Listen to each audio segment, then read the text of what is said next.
Hi friends, இன்னைக்கு ரொம்பவே tasty and சிம்பிளான லஞ்ச் காம்போ ரெசிபி தாங்க பார்க்க போகிறோம். நல்ல சூப்பராக டேஸ்ட்டாக தேங்காய் சாதமும் அதோடவே கல்யாண வீட்டிலலாம் செய்கிற மாதிரி டேஸ்டியான உருளைக்கிழங்கும் எப்படி செய்கிறதுன்னு தான் காமிச்சிருக்கேங்க. ரொம்பவே சூப்பராக இருக்கும். டேஸ்ட்டும் பார்த்தீங்கன்னா அட்டகாசமாக இருக்குங்க. டேஸ்டியான தேங்காய் சாதத்தையும் கல்யாண வீட்டு உருளைக்கிழங்கையும் இப்போ எப்படி செய்கிறதுன்னு பார்க்கலாங்க. ஃபஸ்ட்டு உருளைக்கிழங்கு செஞ்சுக்கலாங்க. அதுக்காக குக்கரில் 300 கிராம் அளவுக்கு உருளைக்கிழங்கு சேர்த்துக்கிறேன். நான் இந்த மாதிரி குட்டி குட்டியாக இருக்கிற உருளைக்கிழங்கு எடுத்திருக்கேன். நீங்கள் பெரிய உருளைக்கிழங்கா இருந்தால் 2 நறுக்கிட்டு சேர்த்துக்கோங்க. உருளைக்கிழங்கு மூழ்கிற அளவுக்கு தண்ணி சேர்த்துக்கலாம். குக்கர் மூடி போட்டு 4-5 விசில் விட்டு இறக்கிக்கலாங்க. உருளைக்கிழங்கெல்லாம் நல்லா சாஃப்டா வெந்துடணும். ஆனால் ரொம்ப கொலையவா இருக்கக்கூடாது, ரொம்ப கல்லு மாதிரியும் இருக்கக்கூடாது. இப்போ பாருங்க, உருளைக்கிழங்கு நல்லா வெந்து வந்துருச்சு. எல்லாத்திலையுமே தோலை உரிச்சிட்டு இந்த மாதிரி எடுத்து வச்சிருக்கேன். குட்டி குட்டியா இருக்கிறனால நான் அப்படியே எடுத்து சேர்த்துக்க போறேன். இப்போ கடாயில் 1 டேபிள் ஸ்பூன் ஆயில் சேர்த்துக்கலாங்க. நான் இன்னைக்கு உருளைக்கிழங்க தேங்காய் எண்ணெயில் செய்கிறேன். தேங்காய் எண்ணெயில் செய்யும்போது டேஸ்ட்டு சூப்பராக இருக்குங்க. 1 டீஸ்பூன் கடுகு உளுந்து, 1 டேபிள் ஸ்பூன் கடலைப்பருப்பு சேர்த்துக்கலாம். நல்லா பொரிஞ்ச உடனேயே 1/2 டீஸ்பூன் சோம்பு சேர்த்துக்கிறேன். 1 பெரிய வெங்காயத்தை நல்லா பொடியாக கட் பண்ணிட்டு சேர்த்துக்கலாங்க. நல்லா வதக்கி விட்டுக்கலாம். வெங்காயம் நல்லா வதங்க ஆரம்பிச்சிருச்சு. இதோடவே 2 பச்சை மிளகாயை 2 நறுக்கிட்டு சேர்த்துக்கிறேன். 1 கொத்து கருவேப்பிலை சேர்த்துக்கலாம்.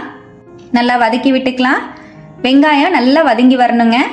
நல்லா ஹை ஃப்ளேமில் வச்சே நல்லா வதக்கி விட்டுக்கிறேன். இப்போ வெங்காயம் நல்லா வதங்கிடுச்சு. இந்த டைமிங்கில் ஒரு 5 பல்லு பூண்டை நல்லா பொடியாக நறுக்கிட்டு சேர்த்துக்கிறேன். நீங்கள் இடித்து கூட சேர்த்துக்கலாம். பூண்டையும் சேர்த்து நல்லா வதக்கி விட்டுக்கலாம். இஞ்சி பூண்டு பேஸ்ட் இருந்தால் கூட நீங்கள் 1 டீஸ்பூன் ஆட் பண்ணிக்கலாம். இப்போ எல்லாத்தையும் சேர்த்து நல்லா வதக்கிட்டேன்.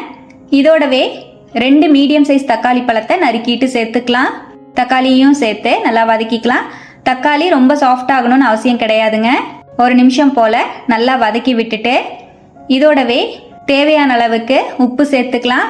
நான் 1 டீஸ்பூன் கல்லுப்பு சேர்த்துக்கிறேன். 1/2 டீஸ்பூன் மஞ்சள் பொடி சேர்த்துக்கலாம். 1 டீஸ்பூன் மிளகாய் பொடி சேர்த்துக்கலாம். 1 டீஸ்பூன் மல்லிப்பொடி சேர்த்துக்கலாம். 1 டீஸ்பூன் கரம் மசால் தூள் சேர்த்துக்கலாம். கரம் மசால் தூளுக்கு பதிலாக நீங்கள் கறி மசால் தூளோ இல்லைன்னா சிக்கன் மசாலா மட்டன் மசாலா கூட சேர்த்துக்கலாம். எல்லாத்தையும் சேர்த்து நல்லா வதக்கி விட்டுக்கலாங்க. இப்போ இந்த மாதிரி பொடியெல்லாம் சேர்த்து நல்லா வதக்கி விட்டுட்டேன். இதோடவே 2 டேபிள் ஸ்பூன் அளவு தண்ணி சேர்த்துக்கலாம். தண்ணியும் சேர்த்து நல்லா கலந்து விட்டுக்கலாம். இந்த மாதிரி நல்லா கலந்துட்டு கிரேவி மாதிரி ஆகணுங்க. மீடியம் ஃப்ளேம்லேயே ஒரு 5 நிமிஷத்துக்கு அப்படியே விட்டுருவோம். இப்போ ஒரு 5 நிமிஷம் போல் அப்படியே விட்டுருந்தேன். நல்லா கலந்து விட்டுக்கலாம். இந்த டைமிங்கில் நம்ம உருளைக்கிழங்கு சேர்த்துக்கலாங்க. இந்த மாதிரி கொஞ்சம் லிக்விடாக இருக்கும் போதே சேர்த்துக்கோங்க. அப்போ தான் உருளைக்கிழங்கு மசால் கரெக்டாக இருக்கும்.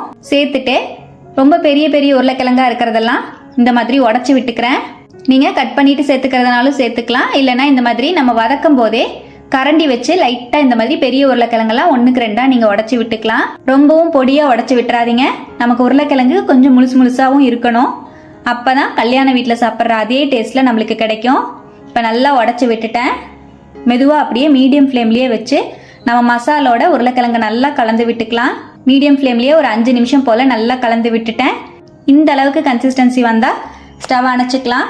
இப்போ நம்மளோட கல்யாண வீட்டு ஸ்டைல் உருளைக்கிழங்கு சூப்பராக ரெடி ஆயிடுச்சு. இப்போ ஸ்டவ்வை அணைச்சிட்டு நறுக்கினா மல்லித்தலை சேர்த்துக்கிறேன். நல்லா கலந்து விட்டுக்கலாம். மல்லித்தலை எக்ஸ்ட்ரா கூட நீங்கள் சேர்த்துக்கலாம். ஃப்ளேவர் நல்லாயிருக்கும். எல்லாத்தையும் சேர்த்து நல்லா இந்த மாதிரி மிக்ஸ் பண்ணிக்கலாங்க.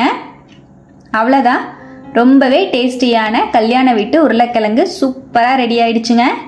இந்த மெத்தடில் நீங்கள் உருளைக்கிழங்கு செஞ்சீங்கன்னா ரச சாதம், தயிர் சாதம், சாம்பார் சாதம்னு எல்லாத்தோடையும் வச்சு சாப்பிட்லாம். லெமன் சாதம், தேங்காய் சாதம்னு சூப்பராக இருக்குங்க. எதோட வச்சு சாப்பிட்டாலுமே அட்டகாசமாக இருக்கும். இப்போ நம்ம தேங்காய் சாதத்தை எப்படி செய்யறதுன்னு பார்க்கலாங்க. பேன்ல 2 டேபிள் ஸ்பூன் தேங்காய் எண்ணெய் சேர்த்துக்கிறேன். தேங்காய் சாதத்துக்கு தேங்காய் எண்ணெய் சேர்த்து செய்யும்போது டேஸ்ட் சூப்பரா இருக்கும். தேங்காய் எண்ணெய் இல்லைன்னா நீங்க சன்ஃபிளவர் ஆயில் யூஸ் பண்ணிக்கோங்க. 1 டீஸ்பூன் கடுகு உளுந்து ஆட் பண்ணிக்கலாம். நல்லா பொரிஞ்ச உடனேயே 1 டேபிள் ஸ்பூன் கடலை பருப்பு சேர்த்துக்கலாம். இதோடவே 1 டேபிள் ஸ்பூன் அளவு முந்திரி பருப்பு சேர்த்துக்கலாம். ஒரு 15-20 முந்திரி பருப்பு நான் சேர்த்துருக்கேன். உங்க தேவைக்கான அளவுக்கு சேர்த்துக்கோங்க. டேஸ்ட் நல்லா இருக்கும். முந்திரி பருப்பு இல்லைன்னா நீங்க நிலக்கடலை கூட முந்திரி பருப்புக்கு பதிலாக ஆட் பண்ணிக்கலாம். இதோடவே ஒரு 6 வரமிளகாய் சேர்த்துக்கலாம். 3 பச்சை மிளகாயை 2 கீறிட்டு சேர்த்துக்கிறேன். 1 கொத்து கருவேப்பிலை சேர்த்துக்கலாம். நல்லா கலந்து விட்டுக்கலாம். இந்த மாதிரி நல்லா ஃப்ரை ஆன உடனேயே 1/2 டீஸ்பூன் பெருங்காய பொடி சேர்த்துட்டு ஸ்டவ்வை லோ ஃப்ளேமுக்கு கொண்டு போயிட்டு 1/2 மூடி தேங்காவை துருவி எடுத்து வச்சிருக்கேன். அதையும் சேர்த்துக்கிறேன். நல்ல பெரிய தேங்காயில் நான் ஒரு அரை மூடி தேங்காய் வந்து துருவியிருக்கேன். சின்ன தேங்காவாக இருந்தால் நீங்கள் ஒரு முழு தேங்காய் சேர்த்துக்கோங்க. தேங்காவை சேர்த்து லோ ஃப்ளேமில் 1 நிமிஷம் கலந்து விட்டுக்கலாம். நல்லா கலந்து விட்டுட்டேன். இந்த மாதிரி கலந்து விட்டுட்டு வடித்து வச்சிருக்கிற சாதத்தை சேர்த்துக்கலாம். 1/4 கிலோ அளவு சாதத்தை வடித்து எடுத்து வச்சிருக்கேன். சாதம் நல்லா சூடாக இருக்காமல் ஆறுனதுக்கு அப்புறமா சேர்த்துக்கோங்க. அப்போ தான் நல்லா உதிரி உதிரியாக கிடைக்கும். நம்ம சாதத்துக்கு தேவையான அளவுக்கு உப்பு சேர்த்துக்கலாம். 1 டீஸ்பூன் உப்பு சேர்த்துக்கிறேன். நல்லா மிக்ஸ் பண்ணி விட்டுக்கலாங்க. சாப்பாடு நல்லா ஆற வச்சுட்டு இந்த மாதிரி மிக்ஸ் பண்ணும்போது தான் நல்லா உதிரி உதிரியாக கிடைக்கும். உங்களுக்கு சூடாக இருந்தால் குழஞ்ச மாதிரி ஆகிடும். உப்பு சேர்த்து நல்லா ஃபுல்லாக தேங்காய் சாதத்தை மிக்ஸ் பண்ணி விட்டுட்டேன். அவ்வளோதான், ரொம்பவே டேஸ்டியான தேங்காய் சாதம் சூப்பராக ரெடி ஆகிடுச்சு பாருங்கள். தேங்காவை நான் வந்து துருவி வச்சுருக்கேன். நீங்கள் லைட்டாக மிக்சியில் கிரைண்ட் பண்ணி கூட சேர்த்துக்கலாம். அவ்வளோதாங்க, ரொம்பவே டேஸ்டியான தேங்காய் சாதம் செம சூப்பராக ரெடி ஆகிடுச்சு. டேஸ்ட்டு அட்டகாசமாக இருக்குங்க.